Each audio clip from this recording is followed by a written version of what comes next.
Estamos de vuelta en Viva la Mañana, como todos los días, aquí a través de la 95.3 FM y 106.5 FM. Llegamos, por supuesto, a la entrevista de este momento. Vamos a hablar de un tema, señores, que es bastante amplio, complejo también. La salud femenina durante el ciclo de la vida. Imagínense la salud femenina desde que uno nace hasta que se muere, hasta la vejez. Y abarca muchos puntos, muchos temas. Tenemos aquí a dos invitadas especiales. Está la doctora Ismelda Rosario, especialista en ginecología y obstetricia, viene desde Profamilia. Tenemos también a la doctora Marcia González, especialista en ginecología y obstetricia, también nos visita desde Profamilia. Un aplauso inmenso para ambas. Gracias. Qué bueno que nos visitan, que están aquí y hablar sobre la salud femenina durante el ciclo de la vida. Vamos a comenzar la parte que tiene que ver con esa salud femenina en la adolescencia y sobre todo comenzar cuando una jovencita deja deja el pediatra ya para ir donde una ginecóloga. ¿Cómo iniciamos ahí? ¿Cómo es? Sí, muy buenos días, muchas gracias por la invitación, muy agradecidos. Realmente, como bien explica, este es un tema bien amplio y que tiene muchas aristas. Realmente, cuando se debe iniciar la evaluación ginecológica, la pediatra por lo general tiene una edad límite para abarcar tanto a niñas o niños, que es por lo general hasta los 14 años. A partir de ahí ya le cede al médico familiar o al médico internista, todo depende de la necesidad que tenga la usuaria. Pero por lo general la edad de pubertad, que es donde empiezan los cambios hormonales, 8, 10 años, 12, 14 años, que es más o menos la edad promedio en que se están formando nuestras niñas, pues es la edad idónea para ya llevarla a un ginecólogo para un primer chequeo. Hemos tenido casos de niñas que nunca han sido llevadas al ginecólogo a pesar de tener edad ya de ver la primera menstruación, que es la menarquia, y a los 13, 14 años aún no tienen la menstruación, y la llevan incluso por un hematometra, que es la colección de sangre dentro del útero y los órganos genitales, porque tienen un himen imperforado, por ejemplo. Entonces ya en ese momento es un poquito tarde, porque una niña ya con 13 o 14 años, se supone que si no hay ningún problema de base, debe tener su primera menstruación o menarquia. Ok. ¿A qué edad entonces se hace la transición ya oficial desde el pediatra hacia ustedes, los ginecólogos? A los 14 años. 14 años. A los 14 años se hace la transición. Por lo general los pediatras respetan mucho eso. Y cuando le llegan adolescentes, porque ya están en esa edad, se supone que de los 10 a los 15 años tenemos la adolescencia. Entonces, ya en esa edad, como hay tantos cambios hormonales y tantas patologías que pueden surgir por la misma edad, la derivan al ginecólogo inmediatamente. A los niños, las niñas ya, el primer síntoma es gráfico, es que ya está manchando.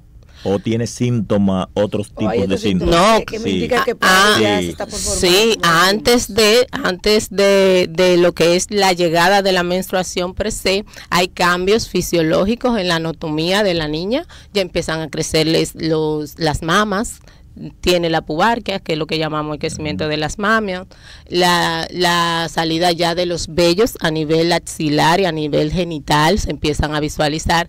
Ahora se ven ya desde los 8 años.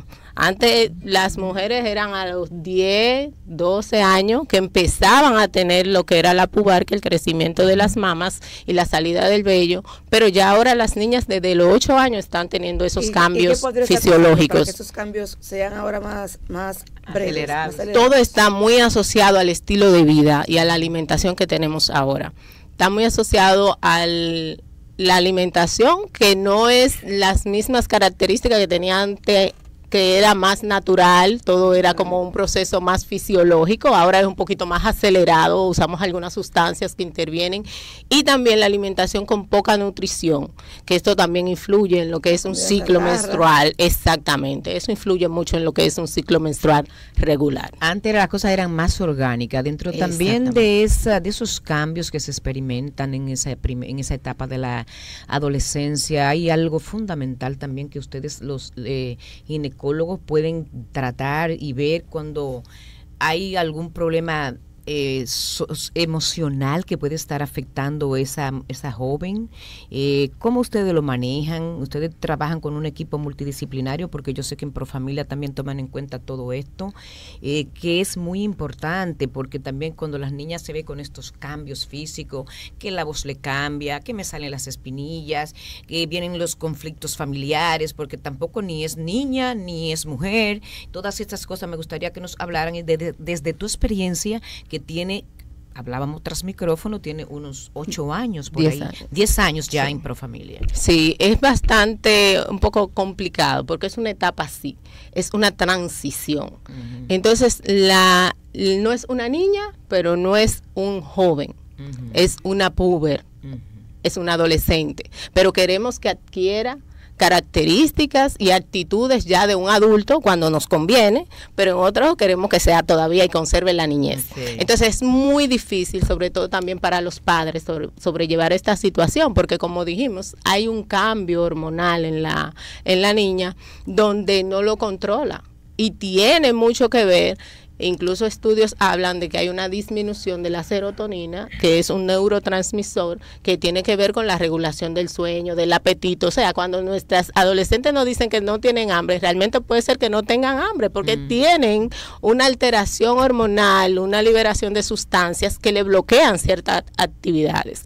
Entonces, a veces forzamos situaciones porque no entendemos. Es bueno siempre buscar la orientación de un profesional y, como bien decía, no es solamente la parte médica y clínica, es la parte psicológica y afectiva del adolescente, claro, porque eso influye muchísimo. Doctora, ¿y cuándo esta adolescente pues se le debe hablar de los anticonceptivos, y en su consulta cómo se trata este tema?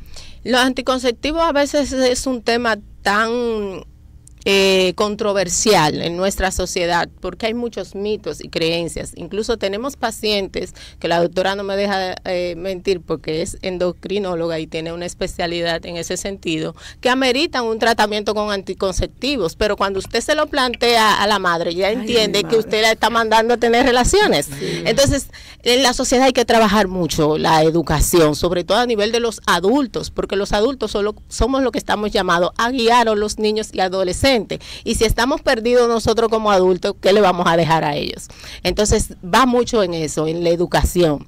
Tenemos que orientar y hablar con los padres de que el uso de anticonceptivos no solamente es para prevenir embarazos, incluso hay que hablar de la doble barrera o doble métodos, que no es solamente prevenir un embarazo. Tenemos las enfermedades de transmisión sexual, que mis pacientes pueden usar sus anticonceptivos correctamente, pero no lo protege de las ETS, que son las enfermedades. Tú querías decir algo, sí, la doctora Ismelda Rosario, porque yo no sabía que tú eras también la especialidad endocrinóloga, y tiene mucho que ver lo que está hablando la doctora Marcia González. Yo entiendo que durante el periodo de la menarquia, que es el periodo donde la niña ve su primera menstruación, lo primero que hay que decirle que está iniciando su etapa reproductiva, que es la etapa donde ya nosotras producimos óvulos maduros, y que si ella inicia cualquier actividad con su pareja, hay que orientarla acerca de lo que son las relaciones sexuales. Entonces, como iniciamos ya la etapa fértil, porque ya es fértil, entonces ahí se le induce la parte de lo que es la anticoncepción, porque de primera instancia uno no puede entrarle a un adolescente que todavía no ha iniciado una vida sexual o que todavía no lo tiene en mente. El inicio de una vida sexual hay que hablarle primero, tú estás iniciando tu etapa reproductiva. Entonces, durante la etapa reproductiva ya nosotras las mujeres vamos a ser fértiles y podemos tener como consecuencia embarazo en caso de que haya alguna actividad sexual. Yo entiendo que es primero la orientación sexual en cuanto al periodo de la menarquia, para luego introducir la parte de los anticonceptivos. Hay una, como consecuencia de eso, porque ya se entra en otra etapa, ¿verdad?, del desarrollo fisiológico, hay una evaluación general para ver el estado de salud de esa niña que ya experimenta un fenómeno diferente, que pierde ya, que va a perder sangre, por ejemplo. Es que lo que pasa es que todo va a depender de cómo sean los ciclos menstruales, porque si ella tiene un ciclo menstrual regular, y no hay ciclos menstruales abundantes, y la niña tiene un estado normal, porque ya tiene una evaluación previa por pediatría, no hay que hay un protocolo de cuanto a evaluación por el hecho de que la niña comience a tener su menarquia. Y algo hay que aclarar también con relación a lo que llamamos regularidad, porque la regularidad menstrual se refiere a las características propias de la menstruación que la hacen ver normal. Entonces, según describen los textos, esta es una menstruación que dura entre 28 más o menos 7 días. O sea, una menstruación que usted ve el ciclo de 21 a 35 días. Su primer día que empieza el manchado es su primer día de la menstruación. Este periodo debe durar de 4 más o menos 2 días, de 2 a 4 días sangrando, y el volumen de 20 a 60 mililitros aproximadamente. Ya cuando nos salimos o nos alejamos mucho de esos parámetros, estamos hablando de irregularidad. Entonces ahí vienen los trastornos, porque de por sí el ciclo menstrual es muy variable de una mujer a otra. Ella la puede tener que le dure 5 días, eso es normal para ella, a mí me dura 3 y eso es normal para mí. Es tan cambiante el ciclo que lo que puede ser normal para mí en una etapa de mi vida puede transformarse a anormal en otra etapa. Entonces, hay que tener en cuenta todo eso para hablar de irregularidad menstrual. Así es. A la doctora Imelda, yo le quiero preguntar algo, porque usted es endocrinóloga. ¿Cuándo a una adolescente, a una jovencita de 12 o 13 años, hay que indicarle un medicamento o algo porque haya una atrofia en su desarrollo? Usted ve que no va como las otras. ¿Cuándo hay que medicar? Lo que pasa es que para la parte de la adolescencia se va a iniciar de la siguiente manera. Si yo tengo un adolescente que llegó a los 16 años sin caracteres sexuales desarrollados, es decir, no hay telarquia, no hay crecimiento de las mamas, no hay vello púbico, entonces es un adolescente que hay que iniciar una investigación para saber si la misma tiene alguna condición genética que ha impedido su desarrollo puberal. Pero si la adolescente tiene caracteres sexuales secundarios formados a los 14 años, es decir, tiene mama, tiene cadera, entonces uno espera a los 16 años. Si yo esperé a los 16 años donde no hay la presencia de menstruación, entonces se investiga. En la que tienen caracteres sexuales secundarios, como muy bien externó la doctora, hay que hacer investigaciones de alteraciones mullerianas. Esas alteraciones van a hacer que la niña tiene alguna malformación en sus órganos. Sí. Entonces, cuando no hay caracteres sexuales secundarios, hay que hacer investigaciones genéticas, porque puede hacer que la niña tenga algún síndrome que no haya permitido el desarrollo. Es decir, que a nivel central, las hormonas que hacen que a uno le llegue la menstruación se producen a nivel de la pituitaria, que es una glándula que está a nivel cerebral. Entonces hay que investigar si hay alguna alteración pituitaria, si la niña tiene algún síndrome. Ir al origen. Le digo esto porque pueden haber madres que nos están escuchando, tutoras o que quien está criando la adolescente, que viven comparándose con otras. ¿Y por qué mi hija todavía tiene 13 años y no está como la otra? Físicamente, ni tampoco puede ser que no haya desarrollado lo que es de su primera menarquia. Y entonces viene la preocupación, pero ya usted me está hablando de que no tenemos que ir al origen de la causa del problema. Así y que para eso ya a los 16 años ya se tomaría en cuenta. Si no tiene caracteres sexuales, a los 14 años hay que investigar. A los 14. Si tiene caracteres sexuales, hay que dejarla llegar a los 16 años. Los caracteres sexuales, lo que ya hablamos de la pubarquia, los cenitos, la telarquia, los vellos. Y los olores también que se exacerban cuando la adolescente que, las hormonales, por las hormonas, las axilas, que le huelen un poquito mal. Y eso son parte. El cambio de la voz también, el cambio de los caracteres secundarios, doctora, la pubertad. Y ahora, yéndonos un poquito más a la edad más madura, ¿qué es la perimenopausia? ¿Y cuándo inicia esta? Entonces, hablamos de perimenopausia, la transición entre la menopausia y la posmenopausia. Entonces, la perimenopausia es un periodo que puede transcurrir de 2 a 3 años antes de instaurarse la menopausia, donde las mujeres van a tener cambio. Entonces, dentro de esos cambios comienzan las alteraciones hormonales. Las alteraciones hormonales van a ser aquellas donde va a haber una alteración a nivel de sus estrógenos y progesterona, y por lo tanto los ciclos menstruales pueden tornarse distintos, o acortarse o alargarse, o haber mayor sangrado durante el periodo menstrual. Durante este periodo la paciente puede experimentar disminución del líbido, es decir, menos deseo sexual.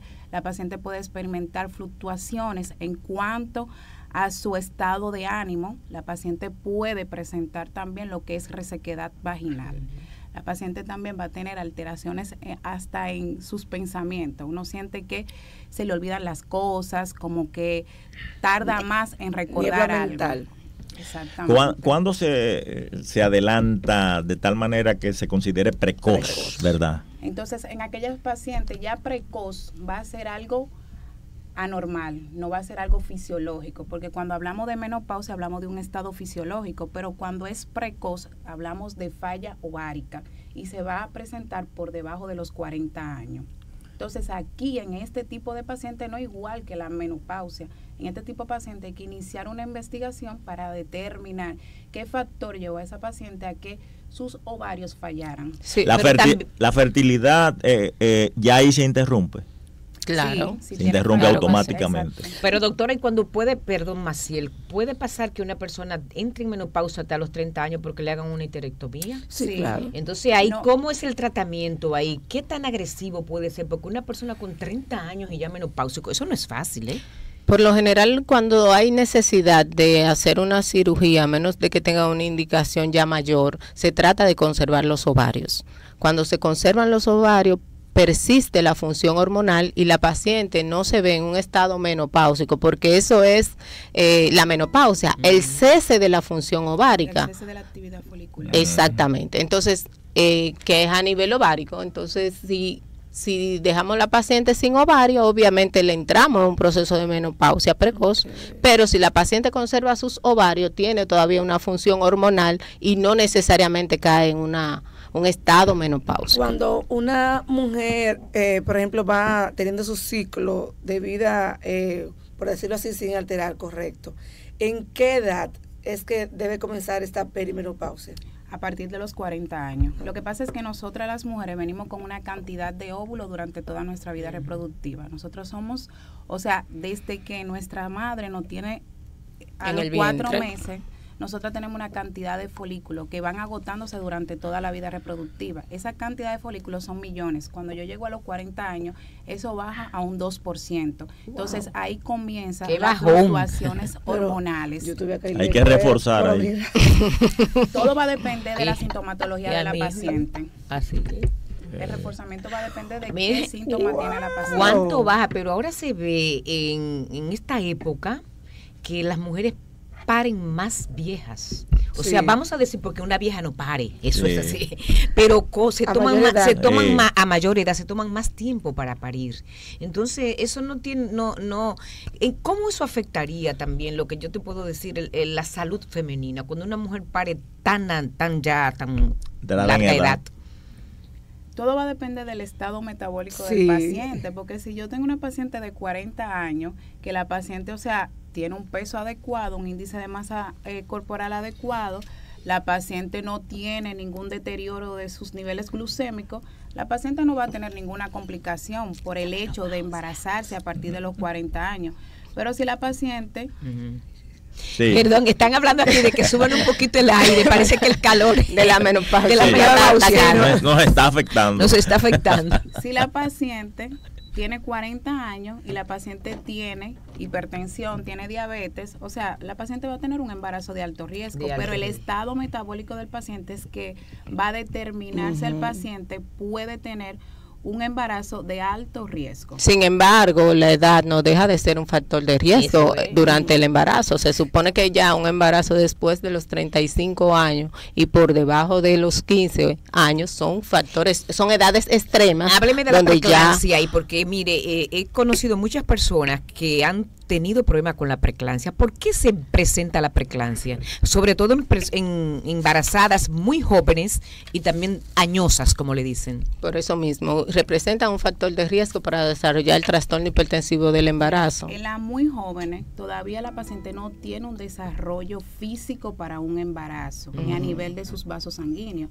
Y en la paciente a partir de los 40 años, como vuelvo y le repito, va a depender de mi estado metabólico. Si la paciente tiene 40 años, independientemente de que tenga 40 años y se ejercita, la paciente come de forma saludable, la paciente tiene sus niveles de presión normal y la paciente no tiene diabetes, no es cierto que la paciente te va a hacer un trastorno hipertensivo porque tenga 40 años.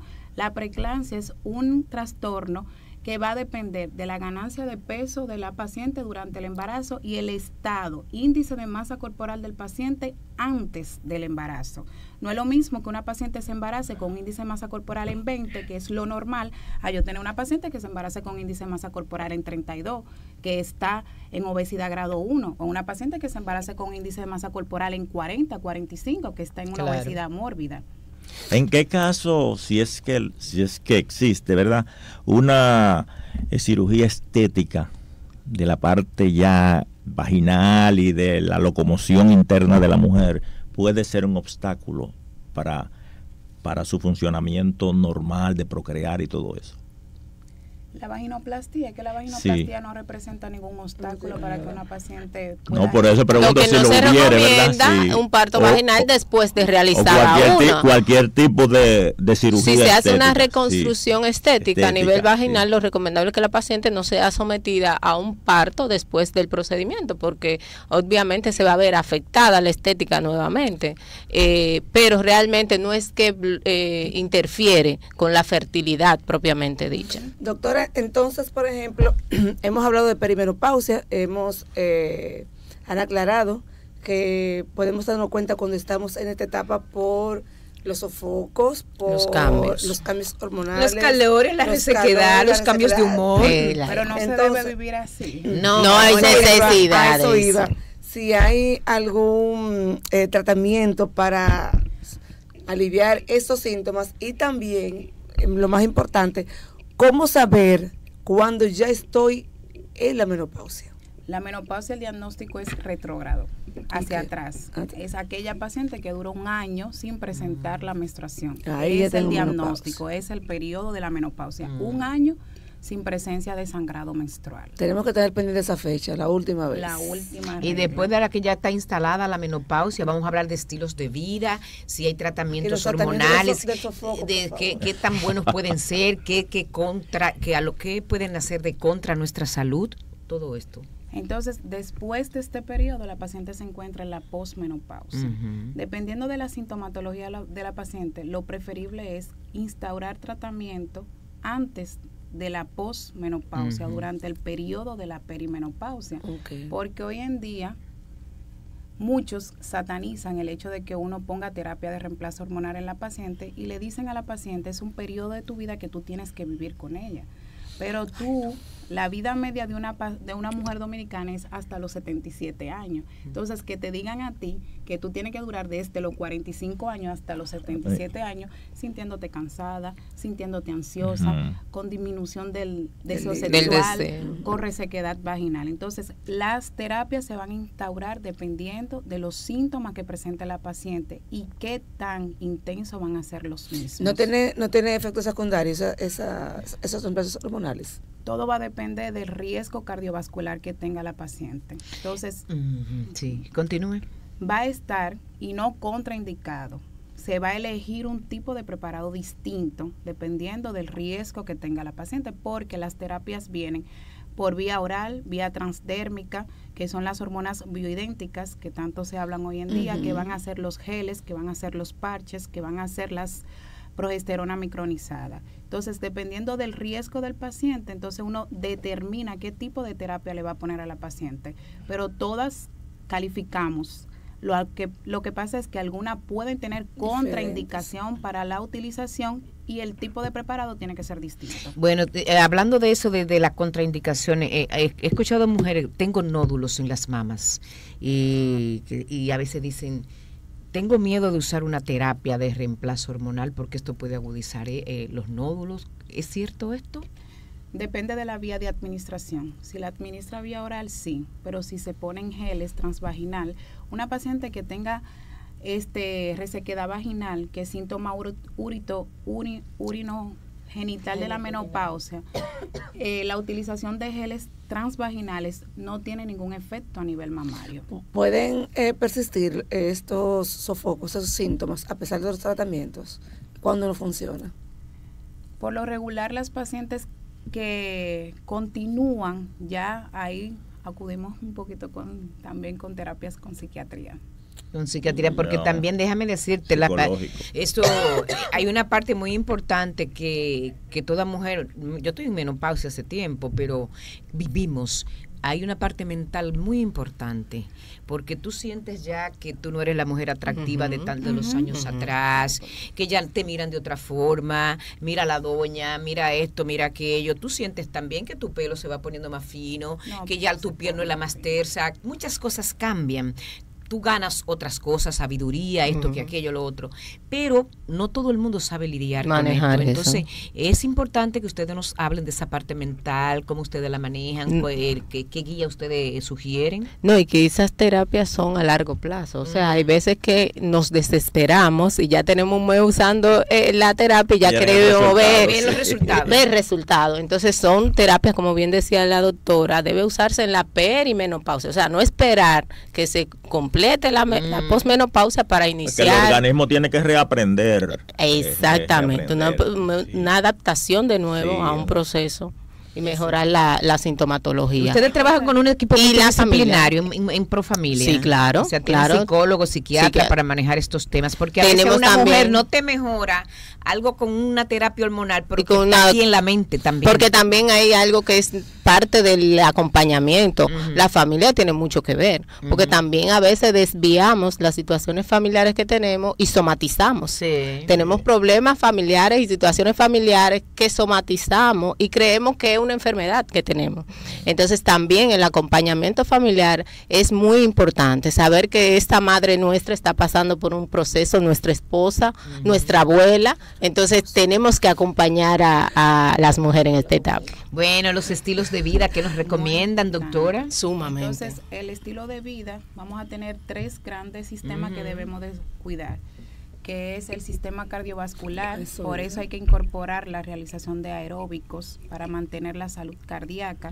Durante el periodo de la menopausia es más frecuente que haya una alteración a nivel de los niveles de lípido de la paciente. Entonces hay que incorporar los aeróbicos, hay que incorporar también los ejercicios de fuerza para cuidar la masa ósea. Aquí vamos a incorporar los ejercicios de pesa, los ejercicios de bicicleta, los ejercicios de trotar.